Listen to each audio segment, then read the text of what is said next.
Bob Hawke was an intellectual larrikin. His intellect meant he was completely at ease rubbing shoulders with world leaders, and his larrikinism meant he was just as at ease with ordinary Australians wherever he met them. I had the privilege of working with him as his senior press secretary for 4 years, 4 memorable and inspiring years. Tonight's episode of Australian Story was filmed on the eve of Bob's 85th birthday, as he, his family, his friends and his former colleagues look back over a life well lived. This is Hawke's story. The thing I admired the most about my grandfather is definitely his passion. His passion for life, his passion for our country. I believe that's why he was never voted out by the people.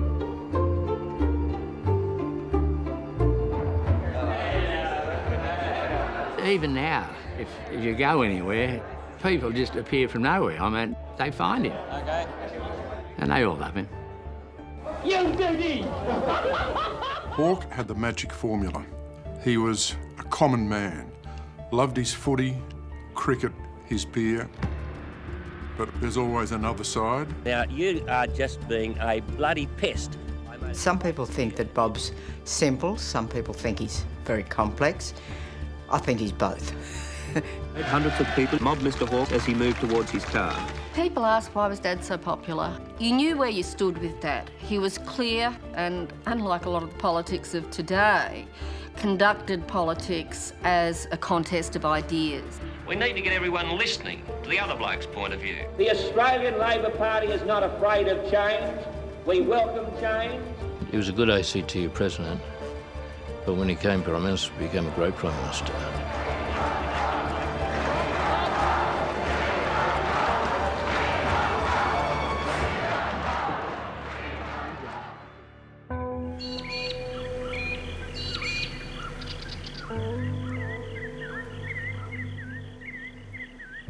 From the man I first met, Bob has mellowed a great deal. Darling, if you don't eat, you'll starve to death. Oh, I can't have that, can we? No, here's some Thanks, darling. chips. Thank you.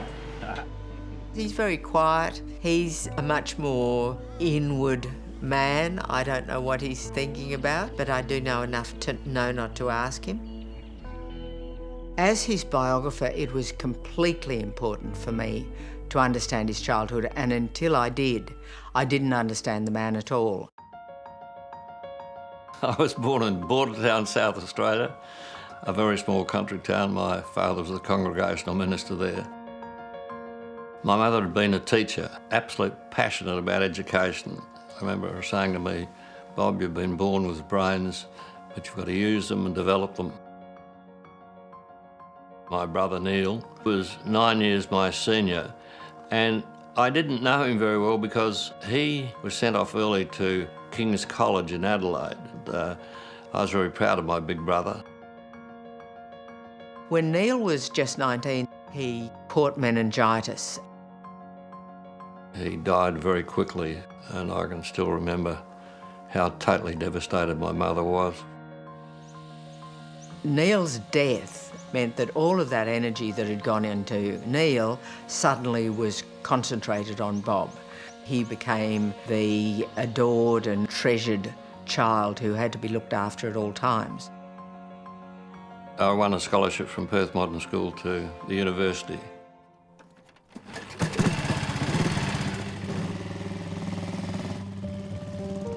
Much to Mum's reluctance, they got me a motorbike. At the end of the second term of the university, I got thrown off. I ruptured my spleen.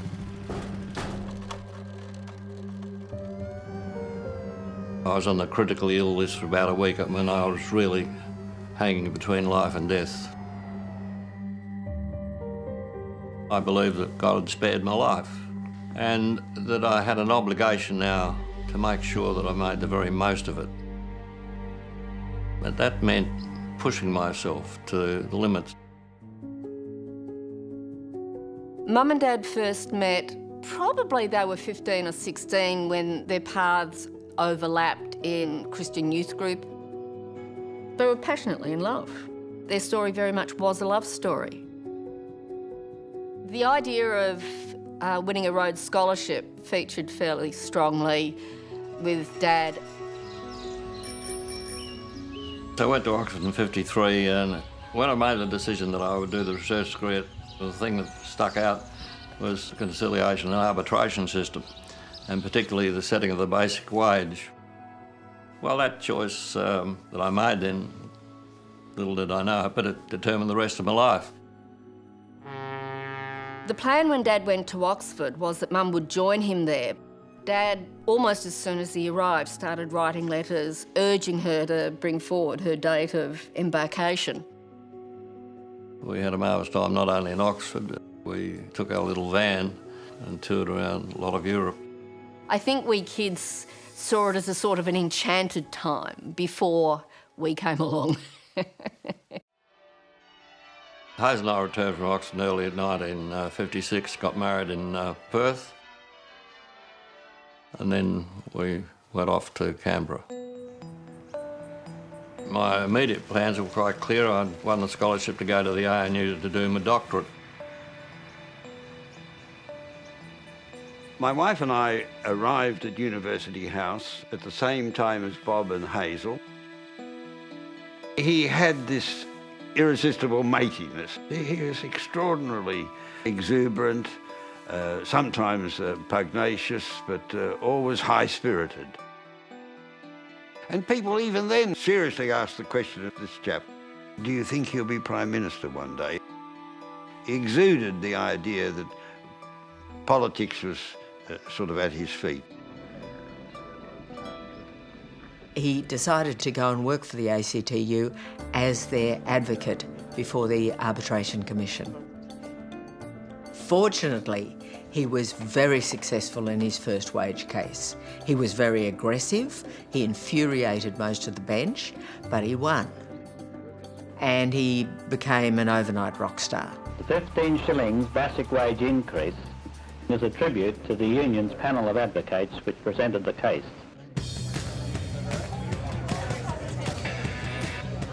Usually after a day at the bar, we'd adjourn to the other bar. The normal course of events after work was to go and have 4 glasses of beer.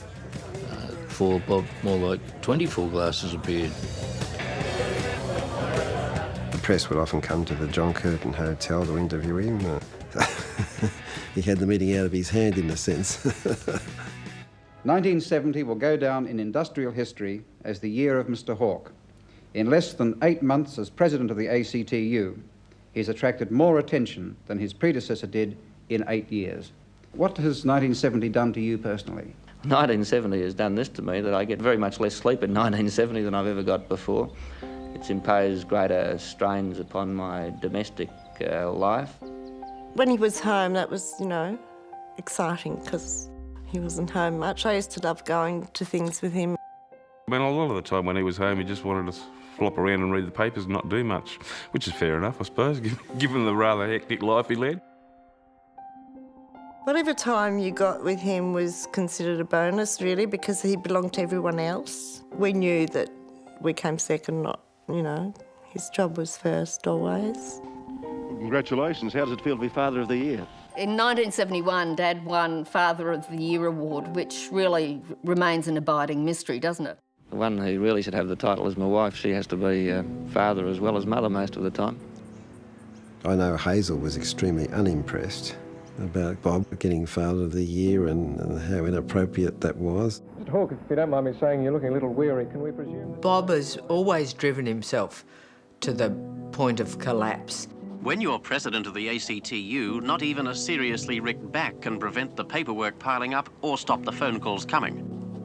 I sometimes thought that the death of his elder brother was as if all the energy of that young man had come down into him so that he had an extra tank. Someone once described him thus, and I quote, "He swears like a trooper, he works like a demon, he performs like a playboy, he talks like a truckie, and he acts like a politician." Ladies and gentlemen, Bob Hawke. He was a man's man, and the women loved him too, so, he had them both going for him. And television was a You know, big draw card in those days. But how much of that description that I gave there, which is from the National Times, is true? We'll take it. Swears like a trooper? Oh, yeah? This one I'm not quite sure about. Performs like a playboy? I have my moments.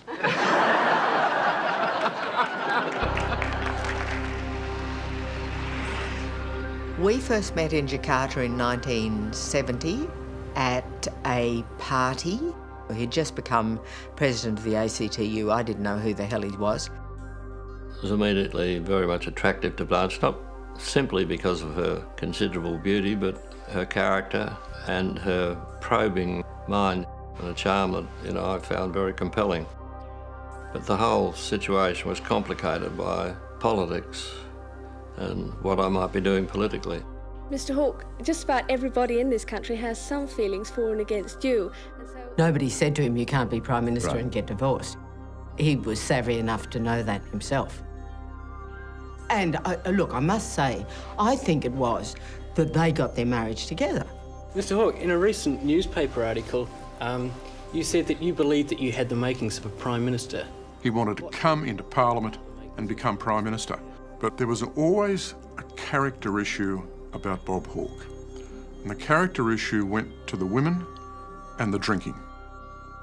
The public was starting to cotton on that this was a man that, for all his good sides, had this very dark side and was, a lot of the time, out of control. Well, wait a minute. I've got a point I want to make, don't be rude. Well, don't you be rude to me. Let me finish what I'm saying. He used to start drinking brandy at breakfast time. He needed to stop drinking. I tend, I think, occasionally to take too much refuge in having a drink. And I think that's helped me, but on occasions I've taken that refuge too much. I knew that I could never afford to be in a position where I could do something stupid as a result of having too much to drink. So I gave up drinking. Frankly, I underestimated Hawke. I felt that Hawke would probably burn out, that he would lack the discipline to pull himself together. But I, like a lot of people, got that wrong. Well, as you've no doubt already heard the long-awaited news, ACTU President Bob Hawke has finally taken the plunge and will stand for pre-selection for the seat of Wills. Let's look at Wills now, the seat that Mr Hawke has won tonight. In going into Parliament, I went in with a determination to become the leader of the party. I could do things that would be good for my country. Australia was an enormously divided country in 1983 after 7 years of Fraser, and I had a foundational commitment to trying to bring the country together to get a sense of consensus. Tonight, a nationwide special. Australia's most dramatic day in politics since November the 11th, 1975. Malcolm Fraser got out of bed that morning at the Lodge, bent on an election. Fraser knew the Labor leadership was in the melting pot. Even as the party's parliamentary executive arrived for today's meeting here in Brisbane, Mr Hayden's fate had been sealed. He'd been approached after private meetings overnight and reluctantly advised to stand aside. What that meant was that Fraser would face Bob Hawke, not Bill Hayden, at the election.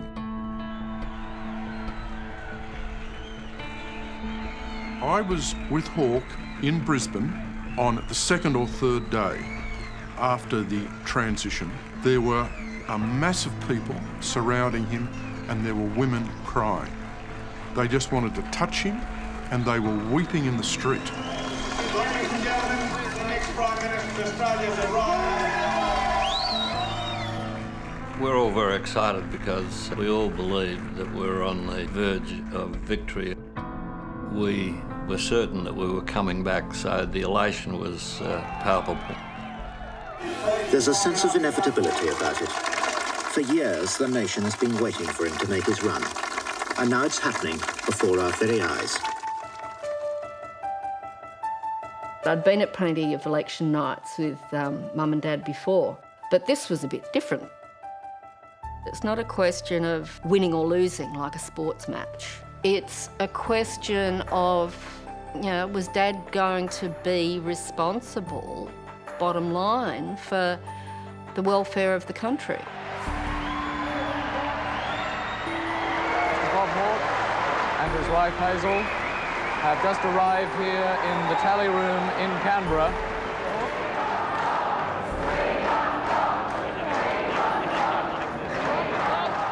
The night of the election, I realised now I had an enormous responsibility. The country was divided, the economy was in an absolute shambles and going backwards. So there was a mixture of excitement and elation and a sense of sombre responsibility. Bob Hawke moved very easily and naturally into the Prime Ministership, as if he'd been waiting for it all along, as if it was the most natural thing in the world one morning to find that you were Prime Minister. The people at the lodge had never seen a PM like him. They were amazed at how he treated them. One of his drivers, Bede, first day he's sort of picking up Bob, and he said I couldn't even get out to open the door for him. He said, next minute he's sitting alongside me. And he said, oh, I got out. He said, I'm Bob, and how do you do, Bede? And he said, I don't think any different to me. I'm PM, but I'm working for the government, same as you, Bede, so just call me Bob. I have the greatest pleasure in welcoming all participants and observers to this historic National Economic Summit Conference. The Economic Summit was an unprecedented event. That nothing of this scale and scope has been attempted before. This was the start of Hawke's new vision. Mr Hawke was elected on a promise of bringing Australians together. Well, after just 5 weeks, there they are. The captains of industry, the union bosses, the politicians, a cross-section of Australian society had spent 4 days grappling with ways to achieve a common goal, get the economy moving. The accord meant there was a formal partnership between the unions and the government. There was wage restraint to assist the economy, and the trade-off was a social wage, better health, better education, better working conditions. When the phone started ringing in dealing rooms this morning, trading was frenetic. Later in the year, the government floated the dollar. This was the most important economic decision since World War II. Young people seem to be intoxicated by the Hawke charisma. They react to him more like a media personality than a Prime Minister. All right, how are we going, boys? The important thing about Hawke's cabinet was that it operated on the basis of argument, not authority. Sometimes that process could be pretty ugly, pretty rough. Any normally sensitive human being, any normally modest human being, simply can't survive in politics. You have to have profound psychological defects of one kind or another to get to high places, and Hawke was absolutely no different from the rest of us in that respect. I had ministers who were just outstandingly good. What the Leader of the Opposition did was produce a noisy, empty speech. Paul Keating was an outstandingly good parliamentarian. He had a quick wit and sharp tongue. And as far as you're concerned, unless you're scripted, you're useless.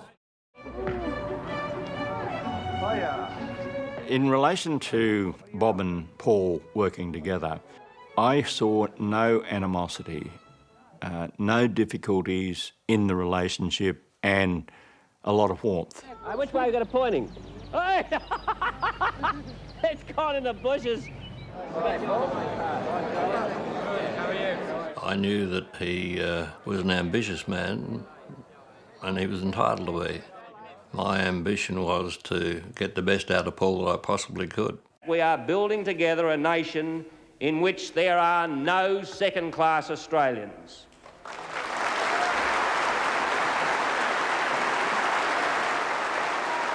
Hawke had been riding high. Everything was going very well for him. And then in September 1984, things began to fall apart. I got the call from Hazel to say that my daughter Rosalind was a heroin addict and was in considerable trouble with that. This was a devastating blow. You don't cease to be a husband.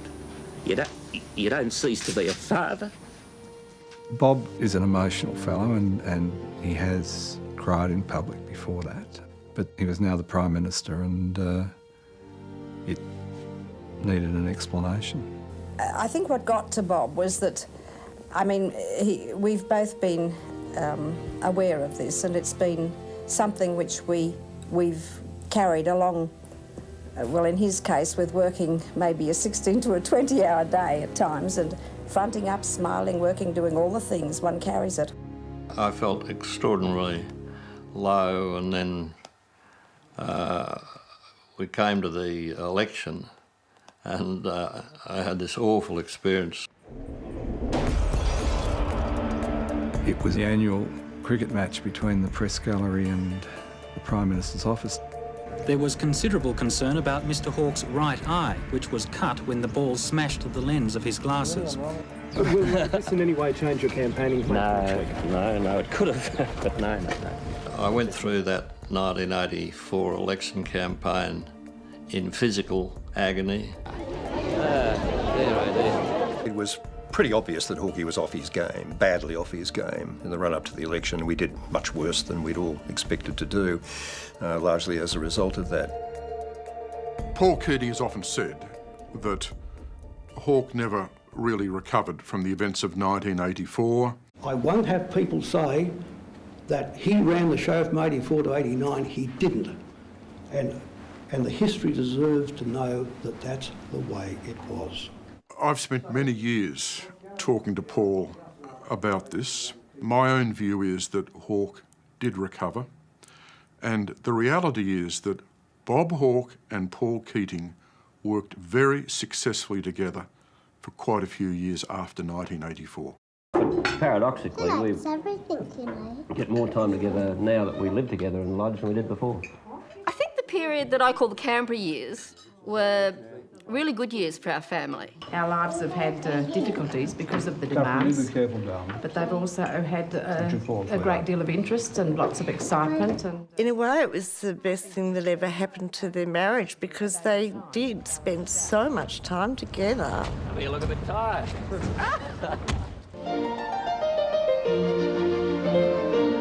Mum came into her own in terms of having a role and being busy and enjoying what she did and having respect in her own right. Hazel Hawke has been a strong campaigner for drug education. Mrs Hawke officially opened the garden by lifting a cabbage leaf to reveal a commemorative plaque. Davey, there you are. I was born in 1983 in Melbourne, in the lounge room of my grandfather's house, and I was the first grandchild. We spent a lot of time going between Canberra and Sydney with them on the Air Force jets. You know, we were blessed by the Pope, and we sat down with leaders such as George Bush. Mr. Speaker, the Prime Minister of Australia. Hawke loved the international stage, but by 1987, Bob Hawke faced a very difficult economic and political period in Australia. The Australian dollar came under renewed pressure today after the release of the latest balance of payments figures. Bob Hawke and Paul Keating and other economic ministers set about explaining our circumstances and introducing some of the biggest cuts in government spending in Australia's history. Continuing on his hard sell of the mini-budget around the country, Mr Hawke gave his strongest indication yet that the next election will be held soon after the August budget. The 1987 election is when Hawke and Keating are at their zenith. They win the election after a very difficult economic and political period in Australia. But Keating decided after the 1987 election, the third term was the term for the transition to Keating. Are you prepared to be Treasurer for 4 more years? Yes, I think so. I mean, if... Doesn't sound very convincing. Well, I'm just saying, if the public will have us, we'll have them. You know, that's the long and short of it. I'd been a successful leader in the 3 campaigns. My leadership was an important part of Labor's continuing success, and I wanted to keep it that way. I certainly hope and I expect that Paul will stay. Now, I don't discount that, you know, he could go. But if he were to go, there are people of very considerable talent in the ministry, and the position would be filled. The moment Hawke said that, I knew Keating would be enraged. As far as he was concerned, the relationship was over, Hawke was finished, there had to be a leadership transition to him. What Hawke did at the end of the day was he offered Keating a deal, the Kirribilli Pact. I'd agreed that within the next term I'd stand aside and make way for an election which Paul would presumably have won. But there were things that happened after that, including something Paul said about Australia and he wouldn't want to stay here. I won't say how he described Australia, but he'd go off to Paris. And I just didn't like that, and so I changed my mind. Today, interest rates shot up to a level not even speculated about last month, a new record of 17%. The economy coming up to the 1990 election was not in the best of shape because we, like the rest of the world, had made a mistake at the end of the 80s where there'd been the stock market collapse and things looked very dicey, and we kept interest rates too low for too long, and so when we had to put them up, we had to really whack them up. Why should voters now believe that you know what you're talking about? Because we have been honest in saying that we underestimated the level of demand. Bob Hawke is back in the lodge in Canberra and sounding like he plans to stay put. We won. Yeah, we won. This is his fourth election victory. Nobody in the Labor Party in the entire annals of Labor history has got anywhere near this. He is a unique figure. The celebrations after the 1990 election victory were short-lived. The country went into recession, and that was a really punishing event for Hawke. This is a recession that Australia had to have. What happens after that is a convulsive event for the government. Keating pulls the plug, challenges Hawke, and goes to the backbench. I wanted his job and I tried to take it off him. It's as simple as that. He, as he was perfectly entitled, made the challenge and missed out.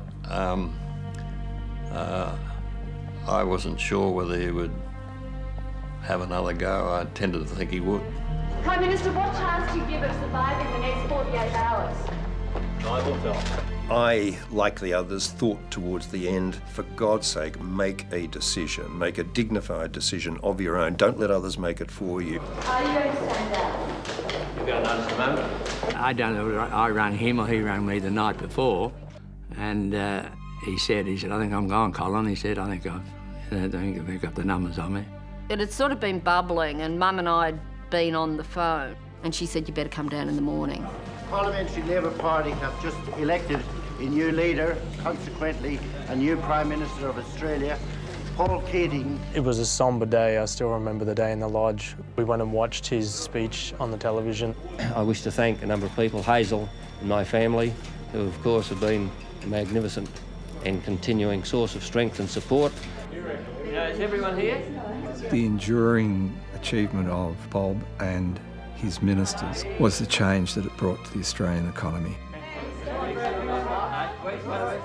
Well, I would like history to talk about Paul and myself in terms of the great things that we're able to do together. And his ambition to become leader was perfectly justified, and in the end he had his opportunity and he did some good things. So I hope history will look at the positives and not the occasional tiffs.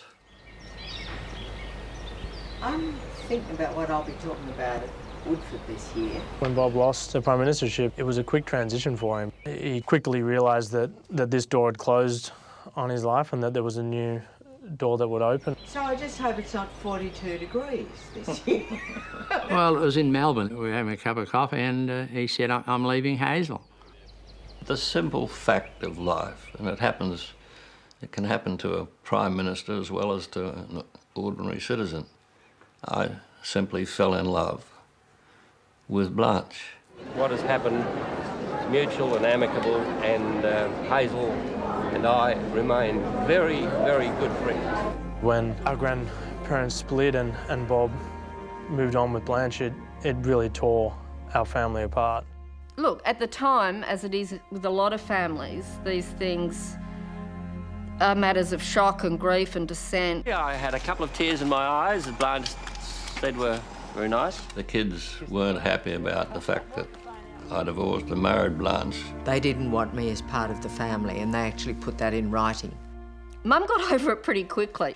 And she said, oh, I can eat when I like and turn the light off and read in the middle of the night and no snoring. And so Mum quickly adjusted, I think. Perhaps quicker than we did a bit. After Bob and Hazel split, Hazel was diagnosed with Alzheimer's 6 to 7 years later. And that was obviously a huge challenge for my grandmother and something that really hit my grandfather's heart as well. In the week that Mum was dying, I felt that there must be closure of some kind for her and Dad. I rang Dad and I said, I think you should come and visit her. I sat with her and held her hand, and one of her favourite songs was Danny Boy. So I just quietly held her hand and sang Danny Boy to her. And as Bob turned to leave, I was sitting next to her, and she said very faintly, under her breath, she said, "I love you." Oh, hi, stranger. Took a bit of time to come around, I think, but it's a matter of real satisfaction to me that the family has reformed. He didn't even have time for girls. No time for girls. That's how busy he was. I know. Blanche has been a great step-grandmother to my kids and a good stepmother to me. You going all down here? No, come on. I've got enough of her nagging without you. Oh. Just short of the bunker. There were long periods in his life when he was not contented, when he was absolutely driven by ambition. He had to change the world, he had to leave it a better place. And I think now that he feels, well, he's done that. He's more or less run his race and he's run it well, and he can afford to relax and enjoy himself. I'm quite conscious of my mortality, but I don't think about death, and I'm not frightened of death. I would like to see him remembered as one of the greatest moral and political leaders in Australia of the 20th century. He's a great figure in Australian history. That's the absolute truth. Even those who don't like his politics would find it hard to argue with, I think. Finally, Mr. Speaker, as this will be my last speech in this chamber as Prime Minister after nearly 9 years. One of the happiest memories of my time in politics was my very last day.